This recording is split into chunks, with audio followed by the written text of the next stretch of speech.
Hello students, this is प्रीति सैनी। स्वागत करती है आपका अपने चैनल जिसका नाम है एकेडमी फॉर इफ़ेक्टिव लर्निंग। तो आइए आज की क्लास शुरू करें हम। लेकिन क्लास शुरू करने से पहले चैनल को सब्सक्राइब और लाइक करना ना भूलें ताकि और वीडियो हम आप तक पहुंचाते रहें। तो आज का हमारा जो टॉपिक है वो है जियोग्राफी क्लास 9 चैप्टर 4 ड्रेनेज। तो इस चैप्टर में हम रिवर सिस्टम और drainage pattern of Indian reverse के बारे में पढ़ेंगे। तो शुरू करते हैं टॉपिक से।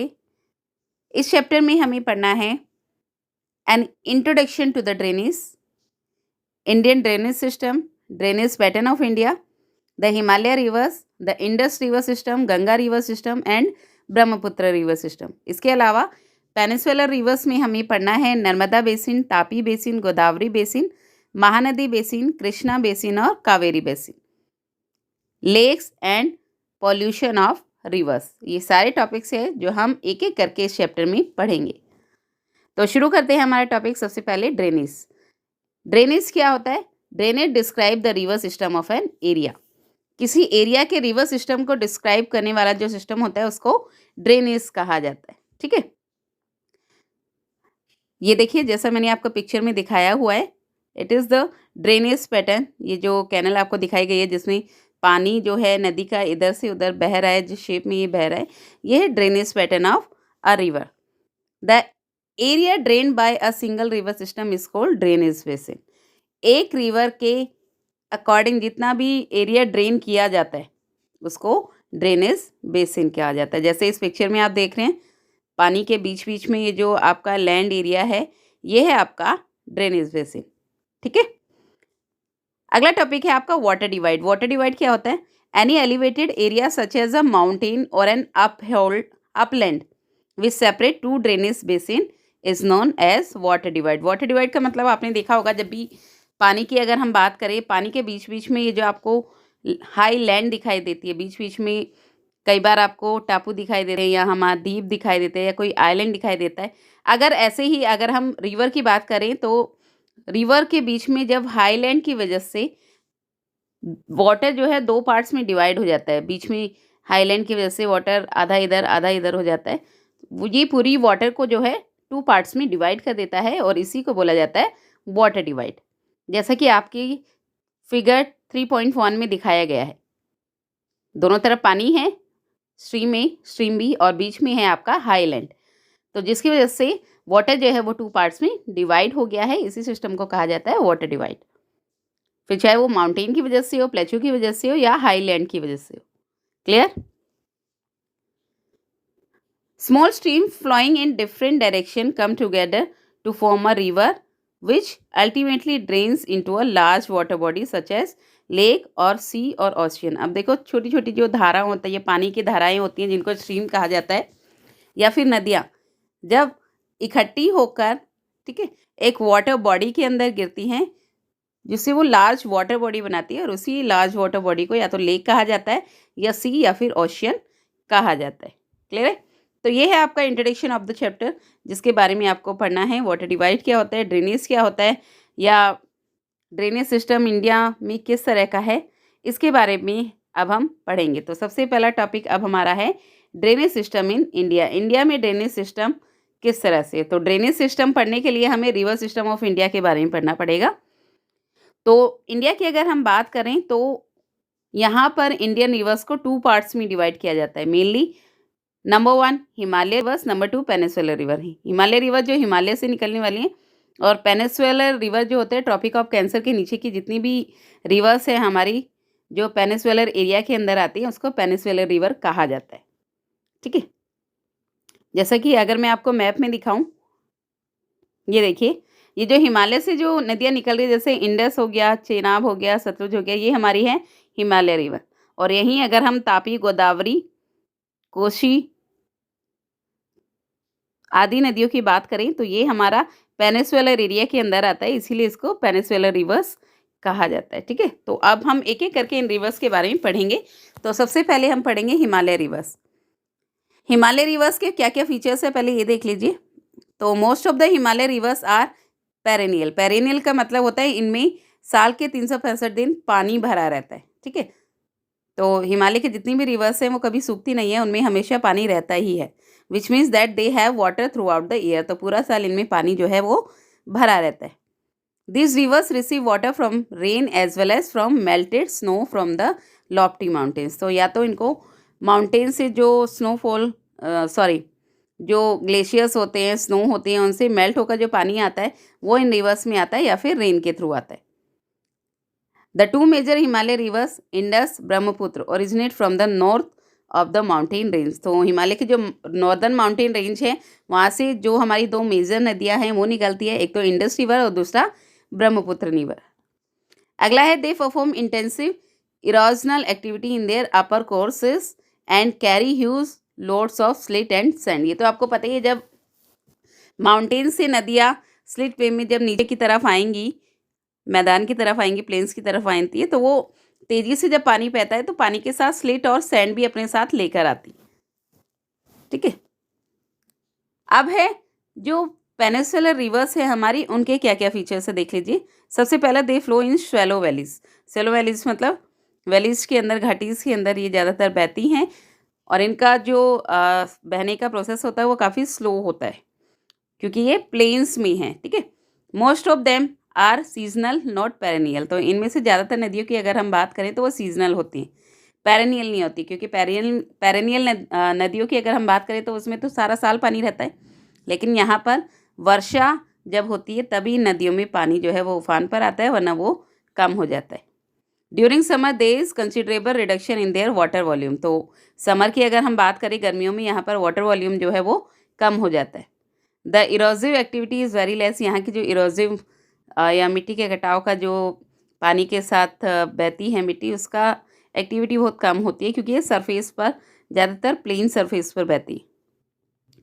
दे flow in straight and linear courses due to hard rocky bed and they lack in slate and sand. तो क्योंकि ये मैदान में है तो इनका जो सरफेस है काफ़ी हार्ड होता है, रॉकी होता है। रॉकी मतलब चट्टानी होती है, तो ये ठीक तरह से वहाँ पर स्लिट नहीं बना पाती हैं, जिसकी वजह से स्लिट और सैंड इस पानी में बहुत कम होता है। क्लियर है? Hope you are understanding. अब देखो, a river along with its tributaries may be called a river system. Tributaries मतलब क्या होता है? ट्रिब्यूटरीज का मतलब होता है जो हमारी सहायक नदियाँ होती हैं उसको हम ट्रिब्यूटरीज कहते हैं। तो the major Himalaya rivers are the Indus and Ganga and the Brahmaputra. Himalaya की अगर हम बात करें, जो मेजर रिवर है हमारी, इंडस, गंगा और ब्रह्मपुत्र की ही बात करेंगे इस चैप्टर में हम, जिसके बारे में हम एक एक करके अब आगे पढ़ेंगे। सबसे पहला है हमारा इंडस रिवर सिस्टम। हिमालय की जो इंडस रिवर है उसके बारे में हम पढ़ेंगे। Rising near lake Mansarovar in Tibet, the Indus enters India in Ladakh district of Jammu Kashmir. तो मानसरोवर लेक से ये ओरिजिनेट होती है और इंडिया की अगर हम बात करें तो लद्दाख से, जो जम्मू कश्मीर का डिस्ट्रिक्ट है, वहाँ से ये होती हुई एंटर करती है। जस्कर, नुब्रा, शोयक आदि ट्रिब्यूटरीज इन कश्मीर। तो कश्मीर की अगर हम बात करें तो इंडस रिवर की जो ट्रिब्यूटरी सहायक नदियाँ हैं वो है जस्कर, नुब्रा, श्योक। ठीक है, इसके अलावा सतलुज, बीस, रावी, चेनाब, झेलम, ये सब इंडस को मिठानकोट में जाकर ज्वाइन करती है, जो है पाकिस्तान में, and flow southward to fall into the Arabian sea. और पाकिस्तान से होते हुए वो अरेबियन सी में जाकर गिर जाती है, जो कराची के ईस्ट में है। इसकी जो टोटल लेंथ है वो 2900 मतलब 2900 किलोमीटर की है। ये आपको देखो यहाँ पर पिक्चर में दिखाया गया है इंडस रिवर, जिसकी सहायक नदियाँ ट्रिब्यूटरीज क्या क्या हैं? झेलम, चेनाब, रावी, सतलुज। और ये जब गिरती है कहाँ पर?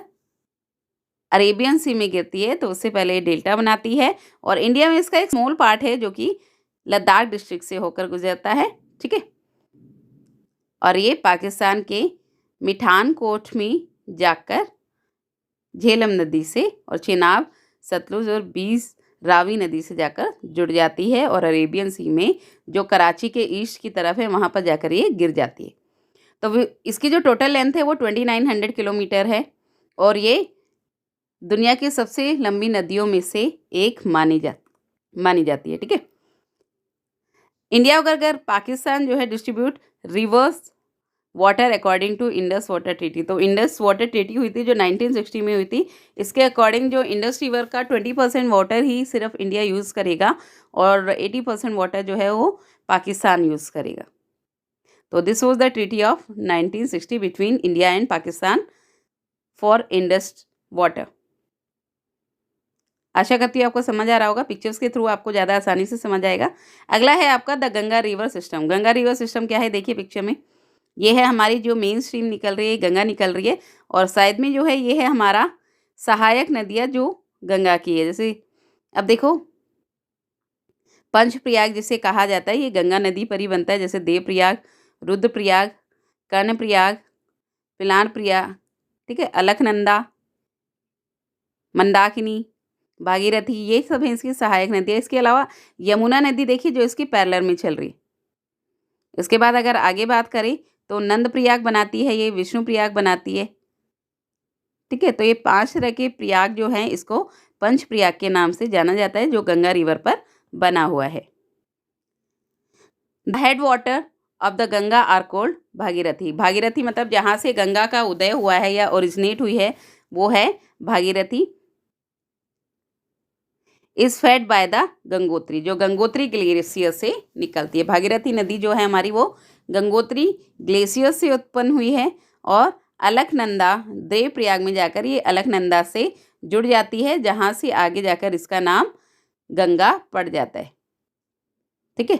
तो भागीरथी और अलकनंदा का मिलन कहाँ पर होता है, देवप्रयाग में, उत्तराखंड में, और उसके बाद आगे जाकर ये गंगा का रूप ले लेती है। उसके बाद गंगा अपनी ट्रिब्यूटरीज से, मतलब जो सहायक नदियां हैं उससे, हिमालय सच एज घाघरा, गंडक, कोसी, ये सब क्या हैं आपकी गंगा की सहायक नदियां। इसके अलावा मेजर रिवर यमुना की अगर हम बात करें तो ये यमुनोत्री ग्लेशियर से उत्पन्न हुआ है जो हिमालय में है, और ये इलाहाबाद में जाकर गंगा से जुड़ जाती है। और इसकी जो ट्रिब्यूटरीज हैं, अगर हम और ट्रिब्यूटरीज की बात करें, सहायक नदियों की बात करें, तो उसमें है चंबल, बेतवा, सोन, ये तीनों नदियाँ जो हैं ये पेनिनसुलर रिवर से आती है जो आगे जाकर गंगा में जुड़ जाती है। Farakka in west Bengal is the northern most point of the Ganga delta. Ganga delta का जो नॉर्दर्न मोस्ट पॉइंट है वो वेस्ट बंगाल में है, जिसको फरुक्का के नाम से जाना जाता है। Ganga is joined by Brahmaputra and forms river मेघना विच फ्लो थ्रू बांग्लादेश। तो ब्रह्मपुत्र के साथ जाकर जब गंगा मिलती है तो ये बांग्लादेश के थ्रू इसका नाम क्या पड़ जाता है, मेघना पड़ जाता है, और वहाँ से फिर ये बे ऑफ बंगाल में जाकर गिर जाती है, ठीक है। The delta form when Ganga and Brahmaputra flow into the bay of Bengal. तो जब गंगा और ब्रह्मपुत्र बे ऑफ बंगाल में जाकर गिरती है तो उससे पहले ये डेल्टा बनाती हैं, जिसको सुंदरवन डेल्टा के नाम से जाना जाता है। गंगा की जो टोटल लेंथ है वो 2500 किलोमीटर है, ठीक है। तो ये है आपके फैक्ट्स अबाउट गंगा रिवर। अगला है हमारा हिमालय की जो अगली रिवर है वो है हमारी ब्रह्मपुत्र रिवर सिस्टम। तो अब हम ब्रह्मपुत्र के बारे में पढ़ेंगे मैप के थ्रू। आप देखिए ब्रह्मपुत्र हमारी कहाँ से निकलती है, चाइना के तिब्बत से निकलती हुई, ये इंडिया में इसका थोड़ा ही पार्ट है। उसके बाद ये कहाँ पर, बे ऑफ बंगाल में ही जाकर गिर जाती है, ठीक है। बांग्लादेश से होती हुई बे ऑफ बंगाल में जाकर गिर जाती है, क्लियर है। तो ओरिजिनेटिंग इन तिब्बत, तिब्बत से इसका ओरिजिनेट जो एरिया है वो तिब्बत माना जाता है, और ये इंडस और सतलुज के काफ़ी करीबी सोर्स है, और मोस्ट ऑफ इस coast lies outside the India. तो इसका ज़्यादातर जो हिस्सा है ब्रह्मपुत्र का वो इंडिया से बाहर है, आप देख सकते हैं।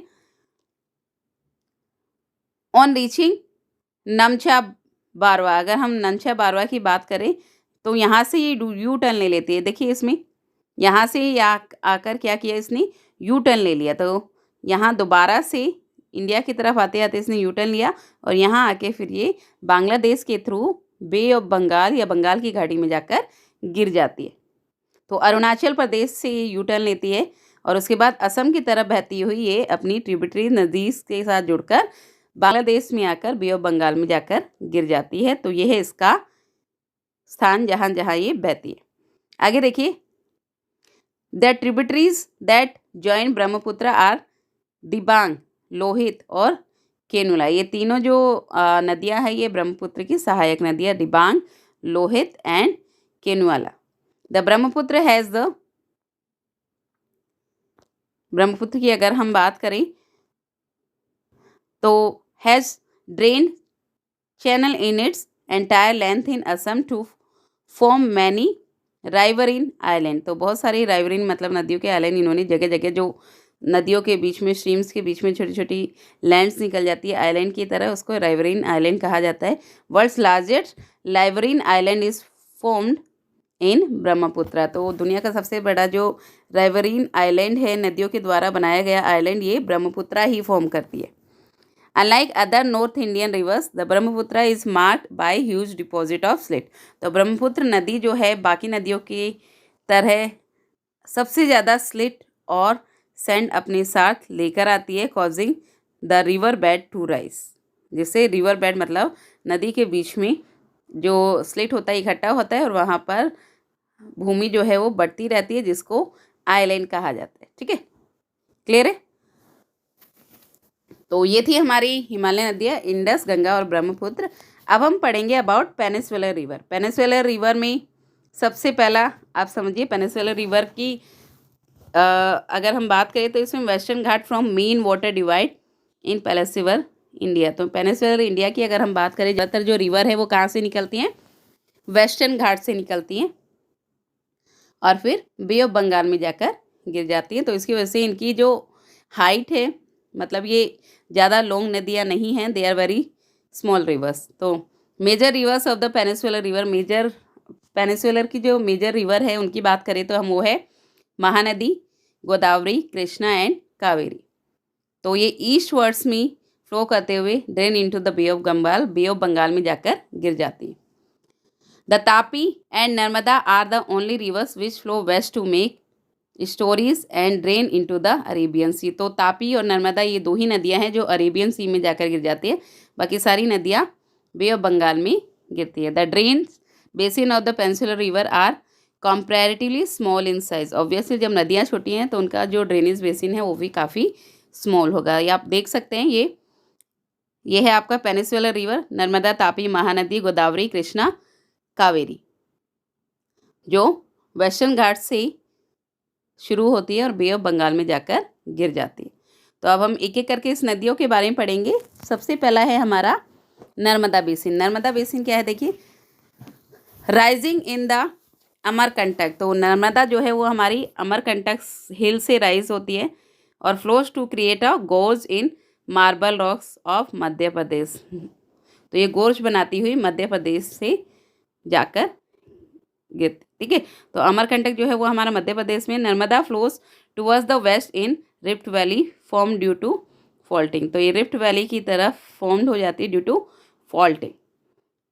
Near Jabalpur it flows in the form of deep gorge. तो जबलपुर की अगर हम बात करें, यहाँ पर ये डीप गोर्ज, ये देखिए इस तरह का ये जो शेप है, अंदर गहरी जो इन्होंने बनाई हुई है खाई पत्थरों के बीच में, इसको डीप गोर्ज कहा जाता है। ठीक है, goes in the marble rock and Dhuandhar falls are picturesque location. तो धुआंधार फॉल्स मतलब जब ये नीचे अपहिल से नीचे की तरफ गिरती है तो धुआंधार फॉल्स से बनाती है और बहुत ज़्यादा डीप गोर्ज भी बनाती हुई ये बहती है। अगला है तापी बेसिन। तापी बेसिन में देखिए, it originate in Betul, Madhya Pradesh. ये भी मध्य प्रदेश से ही ओरिजिनेट हुई है, सतपुरा रेंज से। It also flow in a rift valley parallel to the Narmada. Narmada की पैरेलल में ही ये बहती है, लेकिन ये उससे काफ़ी छोटी है। नर्मदा के कंपैरिजन में इसकी लंबाई बहुत कम है। Tapi flows through a basin that covers Madhya Pradesh. तो मध्य कवर्स के बेसिन के थ्रू ही ये बहती है और गुजरात एंड महाराष्ट्र, इसके अलावा ये मध्य प्रदेश, गुजरात और महाराष्ट्र होते हुए। The main west flowing river are Sabarmati, Mahi, Bharathapuzha and Periyar. ठीक है, यह है आपका सतपुरा हिल्स, जहाँ से तापी नदी मध्य प्रदेश के अंदर से जा रही है, देखिए।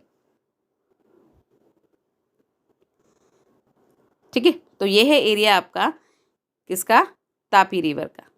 अब अगला है आपका गोदावरी बेसिन। गोदावरी बेसिन देखिए, Godavari begins in Nashik district of Maharashtra. तो ये महाराष्ट्र के नासिक डिस्ट्रिक्ट से निकलती है and is the largest peninsular river about 1500 kilometre. Peninsular river की अगर हम बात करें तो उनमें सबसे बड़ी यही नदी है, गोदावरी नदी, जो 1500 किलोमीटर लॉन्ग है। और इसका जो लार्जर बेसिन है वो क्या है, मध्य प्रदेश, उड़ीसा, आंध्र प्रदेश, इस एरिया में ये अपना बेसिन बनाती है। द ट्रिब्यूटरीज, अगर हम इसकी सहायक नदियों की बात करें तो इसमें गोदावरी, पुराना, वारदा, प्राणिता, मंजारा, वे गंगा और पैनगंगा, ये सब जो है ये क्या है, इसकी सहायक नदियाँ। Because of its length and the area it covers, Godavari is also known as the Dakshin Ganga. तो जितना एरिया ये कवर करती है और इसकी जो सहायक नदियाँ हैं, इसके वजह से इसका जो नाम है दक्षिण गंगा भी रखा जाता है। और फिर ये भी जाकर बे ऑफ बंगाल में गिर जाती। अगला है महानदी। महानदी देखिए, द महानदी जिसकी लंबाई जो है वो 860 किलोमीटर है, छत्तीसगढ़ से निकलती है और उड़ीसा जाते जाते बे ऑफ बंगाल में जाकर गिर जाती है। और ये अपना जो बेसिन है महाराष्ट्र, उड़ीसा और झारखंड और छत्तीसगढ़ के साथ शेयर करती है। अगला है हमारा कृष्णा नदी। कृष्णा नदी देखो, ये है हमारी दूसरी पेनिसुलर रिवर जो सबसे लॉन्ग है, जिसकी लंबाई है 1400 किलोमीटर। ठीक है। Form a spring near Mahabaleshwar. Mahabaleshwar में जाकर स्प्रिंग महाबलेश्वर में स्प्रिंग बनाती हुई ये बे ऑफ बंगाल में जाकर गिर जाती है। और इसकी जो सहायक नदियां हैं वो है कृष्णा, भीमा, मोसी, घटप्रभा, कोयाना और तुंगभद्रा। और कृष्णा नदी का जो बेसिन बनता है वो महाराष्ट्र, कर्नाटक और आंध्र प्रदेश के बीच में शेयर होता है। ठीक है, वहीं पर महाराष्ट्र, कर्नाटक और आंध्र प्रदेश के एरिया में इसका बेसिन बनता है। अगला है आपका कावेरी नदी। कावेरी नदी देखिए,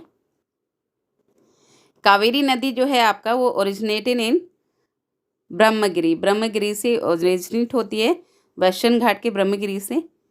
ठीक है, उसके बाद बे ऑफ बंगाल में जाकर ये गिर जाती है। और कावेरी पट्टनम जो इसके बेसिन का नाम है, ये शेयर करती है कर्नाटक, तमिलनाडु और केरल के एरिया को।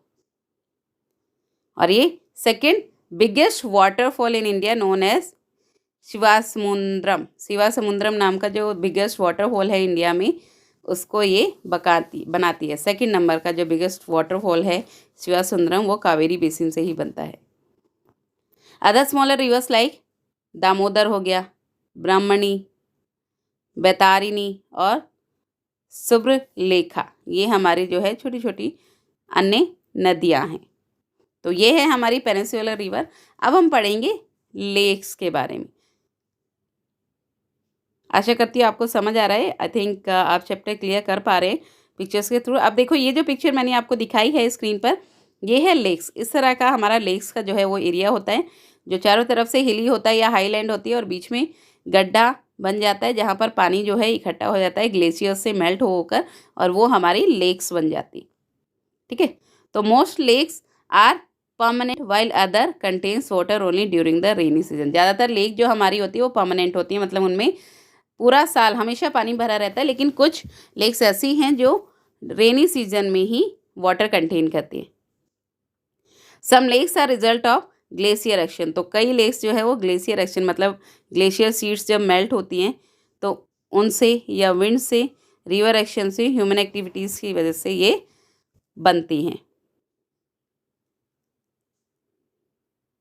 A river meandering across a floodplain forms cutoffs that later develop into oxbow lakes। ये भी आप ध्यान रखना, जब भी रिवर्स जब मैदान में या प्लेन्स में बहती है तो ड्यू टू फ्लड, जब उसमें फ्लड आता है तो जगह जगह उसमें कट ऑफ्स हो जाते हैं, गड्ढे पड़ जाते हैं नदियों के आसपास, और वो धीरे धीरे ऑक्सबो लेक्स का रूप ले लेते हैं। Glacier lakes are found when glaciers dig out a basin which is later filled with snow melt. तो ग्लेशियर्स, जैसे ग्लेशियर्स जब गिरते हैं या ग्लेशियर बनते हैं पहाड़ों पे, उससे जब स्नो मेल्ट होती है तो उससे ग्लेशियर लेक्स बनती हैं। ठीक है। Some lakes like Wular lake in Jammu and Kashmir result from tectonic activity. जो वूलर लेक है वो हमारी अपने टेक्टोनिक एक्टिविटीज़ के बारे में सुना होगा। अंडर द अर्थ जो हमारी एक्टिविटी होती है टेक्टोनिक प्लेट्स के बीच में, उसकी वजह से जो है हमारी वूलर लेक बनी है जो जम्मू कश्मीर के अंदर है। Apart from natural lakes the damming अब मतलब रिवर्स के ऊपर जो डैम्स बनाए दिए जाते हैं, वाटर जनरेट करते हैं, हाइडल पावर जनरेट करने के लिए जो डैम्स बनाए जाते हैं, उसकी वजह से भी लेक्स जो है वो फॉर्म्स हो जाती है।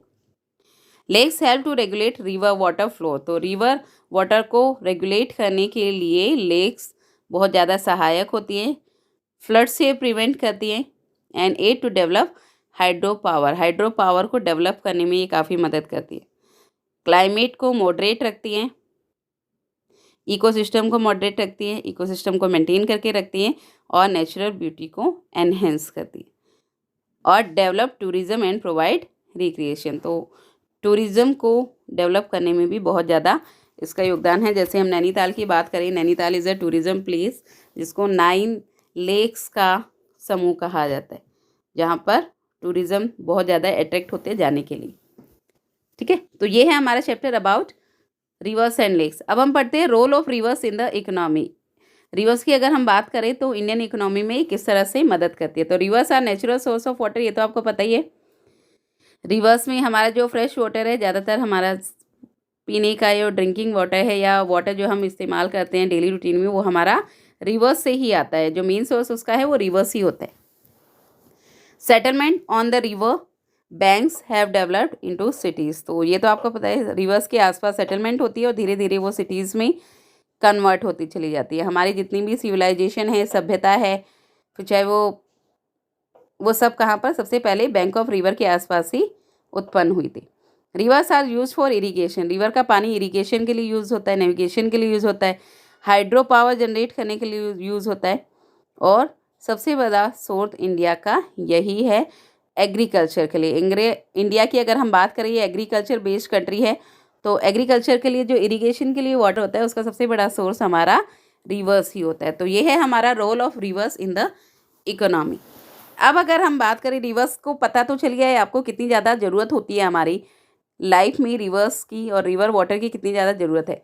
अब देखो अगला टॉपिक हमारा रिवर पॉल्यूशन है। ये तो ह्यूमन एक्टिविटीज़ की वजह से, ह्यूमन एक्टिविटीज़, लोग इतनी डर्टी चीज़ें नदियों के अंदर डालते हैं, कूड़ा फैलाते हैं, करकट फैलाते हैं, नदियों नालियों का पानी, फैक्ट्रियों का पानी सब रिवर्स में जाता है, जिसकी वजह से हमारी जो रिवर्स है वो पॉल्यूटेड होती जा रही है और कुछ इस तरह से जो आपकी स्क्रीन पर दिखाई गई है, शायद इससे भी बुरी तरह से। ये है हमारा फ्रेश वाटर जिसका हाल आज की नदियों का ये होता गया है। क्यों? ह्यूमन एक्टिविटीज़ और इंक्रीज्ड पॉल्यूशन की वजह से।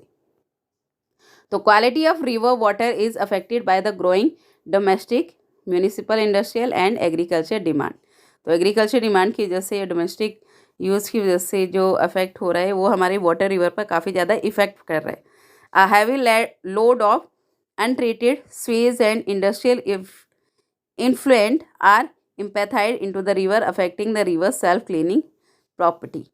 तो हमारे जो अगर हम बात करें तो स्वेज हो गई, कैनल हो गई, या फिर घर से निकलता है जो गंदा पानी, या फिर फैक्ट्रीज से निकलता जो पानी है, इससे जो हमारी रिवर से काफ़ी ज़्यादा पॉल्यूटेड हो गई है। Concern over rising pollution in our rivers led to the launching of various action plan to clean the river. तो रिवर को कंसर्न करने के लिए हमारी गवर्नमेंट ने बहुत सारे रिवर को क्लीन करने के लिए बहुत सारे प्लान्स चलाए हैं, जिसमें हमारा एक प्लान नमामि गंगे के नाम से भी जाना जाता है। तो programme is an integrated conversation mission approved as flagship programme by the union government in June. तो यूनियन गवर्नमेंट ने जून 2014 में with budget of 20,000 crore to complete the twin object of effective abatement of pollution, conservation and rejuvenation of national river Ganga. तो national river Ganga के रिजुवेनाइजेशन के लिए, उसको clean करने के लिए एक प्रोजेक्ट बनाया गया था जिसको नमामि गंगे के नाम से जाना जाता है, जो 2014 में लॉन्च किया गया था और तब उसका बजट था 20,000 करोड़। और इसको लॉन्च किसने किया था? The union cabinet chaired by the prime minister Shri Narendra Modi approved the flagship. उन्होंने ही नमामि गंगा को प्रोजेक्ट को जो है फ्लैगशिप दी थी, उसको अप्रूव किया था। And which integrates the efforts to clean and protect the Ganga river. तो इन्होंने क्या एफर्ट्स किए थे? गंगा रिवर को प्रोटेक्ट करना है और उसको क्लीन करना है, ठीक है। इसके अलावा इंडस रिवर ट्रीटी के बारे में आपने ऊपर भी पढ़ा था। According to the treaty, India can use the water from the western river for domestic. Western river से इंडिया में अगर हम इंडस रिवर की बात करें तो वहाँ के सिर्फ वेस्टर्न पार्ट से इंडिया जो है 20% वाटर यूज़ कर सकती है डोमेस्टिक और non consuming needs such as storage हो गया, इरिगेशन हो गया और इलेक्ट्रिसिटी जनरेट करने के लिए सिर्फ 20% वाटर जो है इंडस वैली का या इंडस रिवर का वो इंडिया यूज़ करेगी and rest of the part of 80% will be use by Pakistan. So this is about river chapter, drainage chapter of class 9। आशा करती हूँ आपको अच्छे से समझ आ गया है। तो और वीडियो जानने के लिए और मेरे इस एफर्ट्स को सक्सेसफुल बनाने के लिए वीडियो को लाइक और सब्सक्राइब करना ना भूलें हमारे चैनल को। आशा करती हूँ आपको ये चैप्टर पूरी तरह से समझ आ गया होगा। अब हम नेक्स्ट वीडियो में मिलेंगे, तब तक धन्यवाद।